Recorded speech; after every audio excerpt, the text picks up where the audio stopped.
તો તમે મહુવાના ભવાની મંદિરે તો ઘણી વખત આવ્યા હશો, પણ ક્યારેય આ મહાદેવના દર્શન નહીં કર્યા હોય.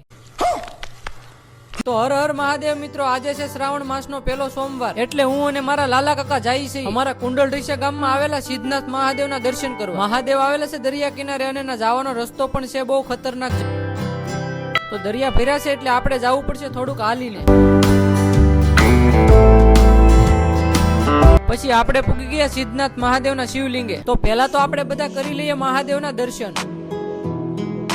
હરે હરે શંભુ શંભુ શંભુ મહાદેવા શંભુ શંભુ શંભુ મહાદેવ. અને હવે તમને બતાવો અહીંનો નજારો.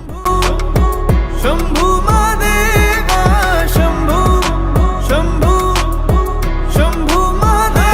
હરે શંભુ શંભુ શંભુ મહાદેવા શંભુ શંભુ શંભુ મહાદેવ. તો મિત્રો, તમારે પણ અહીંયા આવવું છે તો ભવાની મંદિરના દરિયા કિનારે કિનારે અહીંયા આવી શકશો, જે આશરે 1 કિલોમીટરના અંતરે આવેલું છે.